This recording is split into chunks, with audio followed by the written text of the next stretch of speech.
Happy Wednesday, everybody. Brett here with Double Shots, and I'm excited to do a T-Mobile internet review, also with a live speed test on one of my computers. Now, this is actually the home internet with this Nokia modem. Now, they have actually started getting some different ones.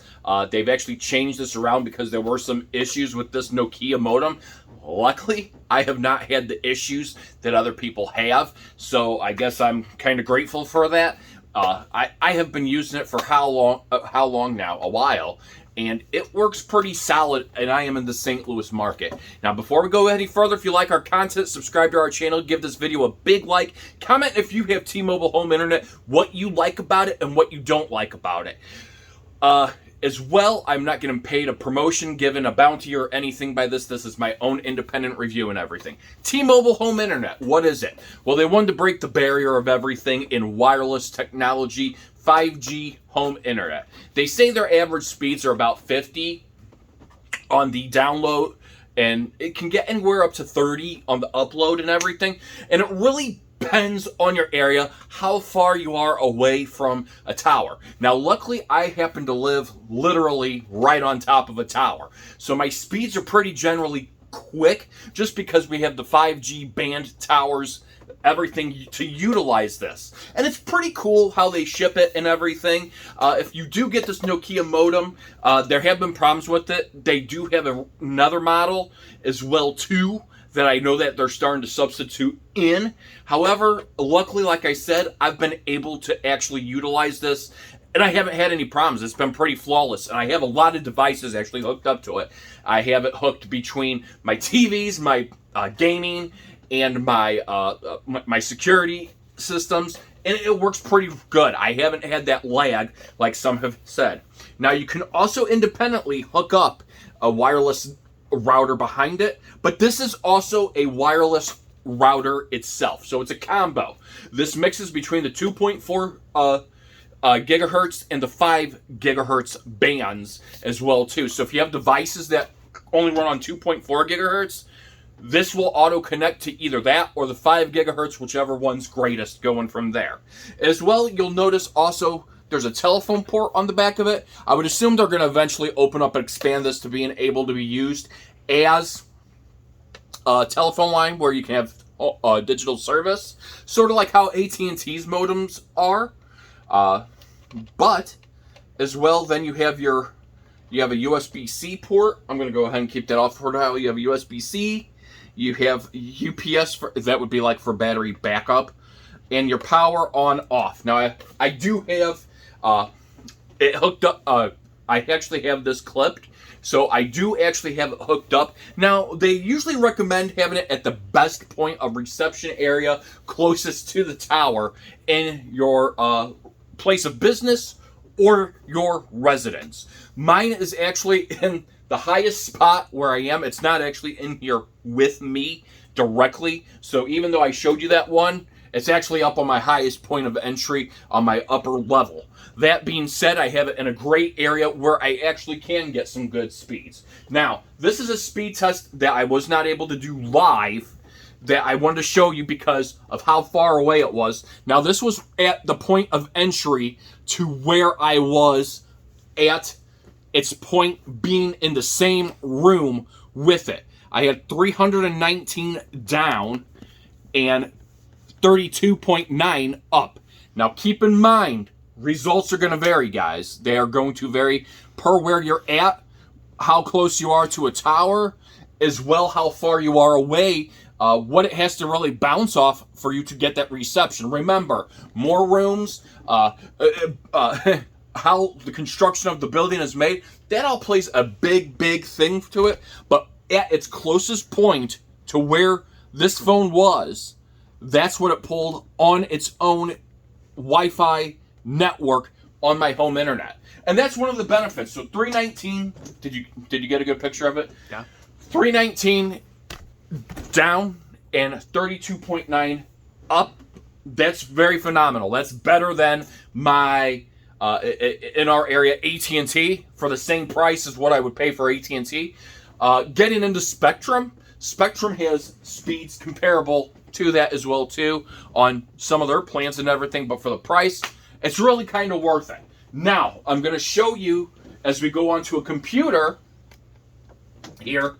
This is actually, again, my modem is actually at a higher point than this. This is actually on a way opposite side in a basement. And we'll go ahead and we'll show the test connecting, who it's going through, and let's go ahead and watch that live test. The further away that you get, you're at about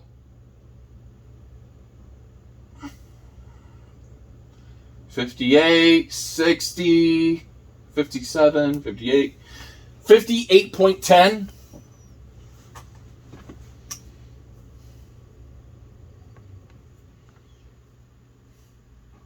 And you're about 40 on the upload speed of it as well too, and that's a live test right there. So that's from its, keep in mind, lowest point. That's not a bad speed itself. The 58 megs down and the 40 up.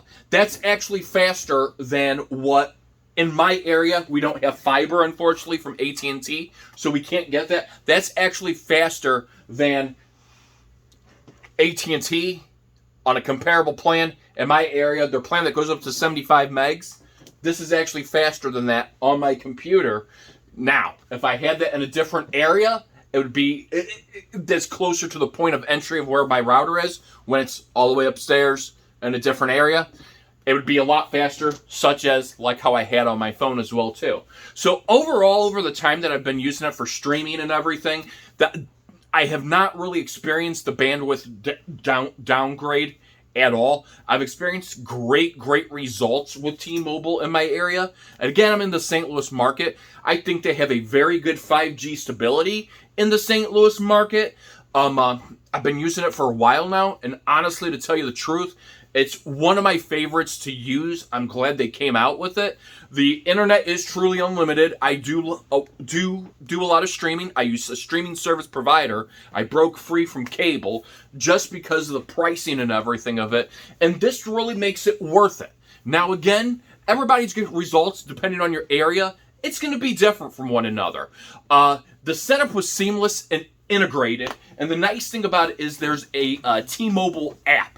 And I'll go ahead and I'll show that to everybody here when I get into here to go ahead and set up now.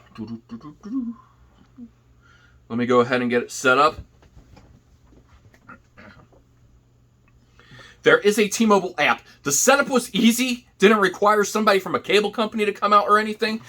To get it set up, you're going to download this app called the T-Mobile Internet app.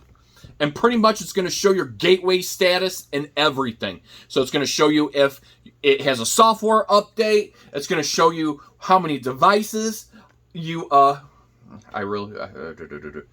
me do the survey first. I already know. Skip video.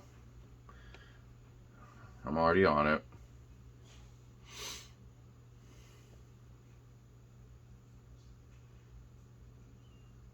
But pretty much as far as off of things, it's going to bring you through the downloading and everything. I did not save everything onto it. But pretty much you're going to download that T-Mobile Internet app. And then what's going to happen is there's a QR code at the bottom of the device. You're going to sync it through that. And then after that, it will connect. It might do a software update on your device. But again, it works really phenomenal. It's pretty easy within 15 minutes. And you can change your password, your name, and going from there. And in fact, I'm going to go ahead and for my iPhone, I'm going to go ahead and do a speed test as well. Let's see how well we do on a speed test. And this is down in my basement from where it is. Look at that, guys. That's my iPhone. And I am the furthest away from the point of entry on T-Mobile's 5G internet. And that is an older computer that I'm using as well, too. So keep that in mind.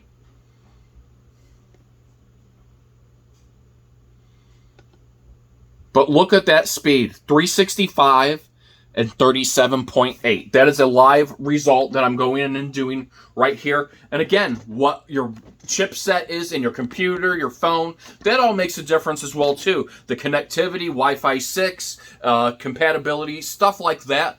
Overall, I give it an A+. It is something to really look into and get your feet wet into if you're really trying to cut cords and go from there. Again, it reduces a lot. Also, results are vary per area.